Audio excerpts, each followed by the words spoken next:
JEE में है, भी 12 कर रहा है, उन लोगों को थोड़ा सा टफ लगेगा, पढ़ना तब भी पड़ेगा क्योंकि ये JEE में आएगा। Welcome to ultimate academy. ठीक है आप लोग, अभी जो हम टॉपिक करेंगे ये टॉपिक NCERT बुक से जो CBSE एग्ज़ाम है उसमें काट दिया गया है, लेकिन फिर भी ये टॉपिक JEE में है, तो इसीलिए आप मेरा रिक्वेस्ट रहेगा आप लोग ये टॉपिक को ध्यान से पढ़े। आज तो हम क्वेश्चन ही करेंगे, लेकिन हम लोग का कोशिश रहेगा कि ये टॉपिक पूरा डिटेल में आप लोगों को हम दे सके, तो इसलिए ये क्वेश्चन आज देख लो। मेरे ख्याल से जो स्टूडेंट्स लोग अभी 12 कर रहा है उन लोगों को थोड़ा सा टफ लगेगा। तो देखो क्या है question. A common emitter amplifier circuit built using an NPN transistor. ये जो NPN ट्रांजिस्टर होता है ना, NPN ट्रांजिस्टर में एमीटर की तरफ ऐसे एरो रहता है आउटवर्ड, और PNP अगर होता तो इनवर्ट रहता। इसके बारे में बहुत लंबा डिस्कशन हम करेंगे बाद में। ऐसे ही समझ लो NPN है तो N से इलेक्ट्रॉन निकला हुआ रास्ता है ये, और PNP होगा तो इलेक्ट्रॉन घुसने वाला रास्ता होगा, तो जहाँ पर इनवर्ट एरो मिलेगा।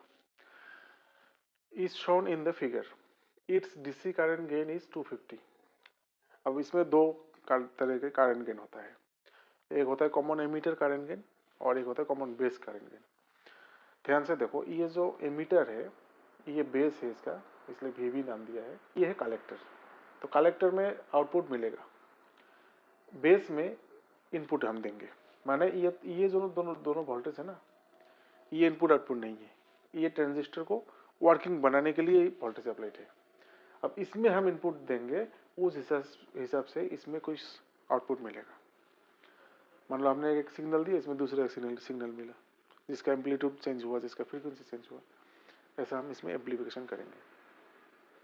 ट्रांजिस्टर का बहुत यूजेस है, अभी तो पूरा इलेक्ट्रॉनिक्स का दुनिया ही ट्रांजिस्टर के ऊपर डिपेंडेंट है। और ये तो BJT ट्रांजिस्टर है, लेकिन इसके आगे field effect transistor, MOSFET, CMOSFET, ऐसे बहुत सारे ट्रांजिस्टर है। ये कलेक्टर इस तरफ आउटपुट में है और बेस इसका इनपुट में है। जो इसका DC करंट गेन है वो कॉमन एमीटर वाला करंट गेन है, उसका नाम है बीटा।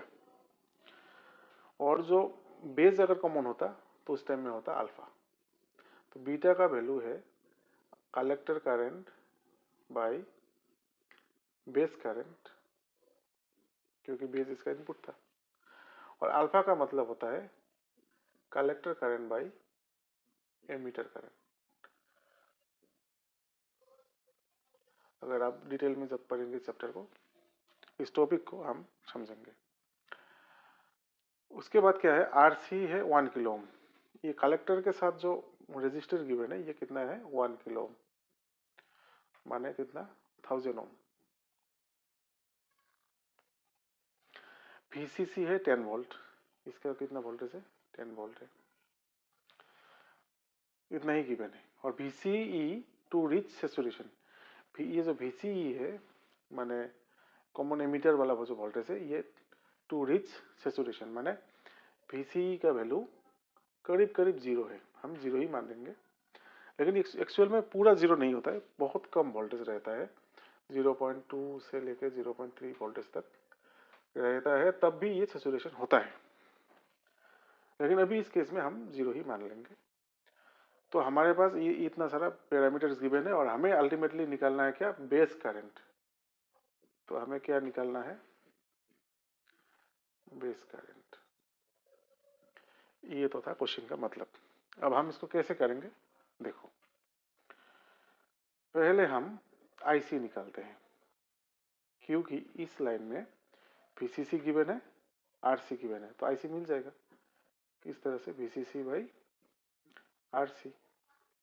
VCC कितना है, 10 वोल्ट, RC कितना है, 1000, तो 0.01 एम्पियर ये IC का वैल्यू है। बीटा भी गिवन है, गिवन बीटा इज 250। इसमें दिया था करंट गेन 250 और हमने लिया बीटा 250, क्योंकि करंट गेन तो दोनों था, अल्फा भी था, बीटा भी था। हमने भी इसको बीटा इसलिए लिया क्योंकि बीटा जो है कब होगा, जब कॉमन एमिटर होगा, और ये सर्किट कॉमन एमिटर है। आया समझ में? अगर ये कॉमन बेस होता तो हम इसको अल्फा लेते, करंट गेन को, वैल्यू भी दूसरा दिया रहता।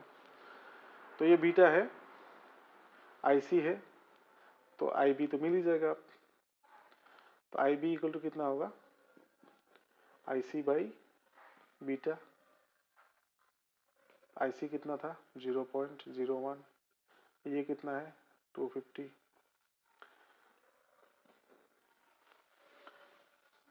इसमें को हमने लिखा 1 और इसको लिखा हमने 225, या फिर ऐसे लिखो 100, ठीक है। इसको 25 को अलग किया, इसको जैसे भी आप करें, आपकी मर्जी। इसको हमने 1000 बना दिया, तो इसमें और 1000 बना दिया। तो 1000/25 कितना होगा, 40, और नीचे 10⁻⁻⁶। तो 40 इंटू 10⁻⁻⁶ एम्पियर, माने 40 माइक्रो एम्पियर, ठीक है। तो हमारा ऑप्शन कौन सा रहेगा, correct answer is C, answer is C. तो जो लोग लास्ट ईयर के हैं 12, जिन लोगों ने किया है, वो भी लास्ट ईयर भी सीबीएसई ने इसको काट दिया था सिलेबस में, लेकिन 2-3 साल पहले के जो है उन लोगों को तो ये टॉपिक आराम से समझ में आ गया। लेकिन अभी जो 12 कर रहा है या फिर लास्ट ईयर के हैं, जो लोग इस बार JEE नीट देगा, उन लोगों के लिए मेरा ये सुझाव है कि इसको लेके कोई डरो मत। ये तो ऐसे हमने किया, फिर भी आई होप कि पूरा क्लियरली तो समझ में नहीं आएगा। तो मेरा ये कोशिश रहेगा कि अगले बहुत क्विकली, अगले 1 हफ्ते के अंदर अंदर ये पूरा ट्रांजिस्टर वाला जो टॉपिक है, जो कि JEE में है, नीट में भी है, लेकिन सीबीएसई ने काट दिया इसको, जो कि आप लोग 12 एग्जाम में नहीं लिखेंगे इसके बारे में, लेकिन पढ़ना तब भी पड़ेगा क्योंकि ये JEE में आएगा। इसलिए हम लोग बहुत जल्दी आप लोगों को ये सारा का सारा कॉन्सेप्ट देने वाले हैं, ठीक है। आज के लिए इतना ही।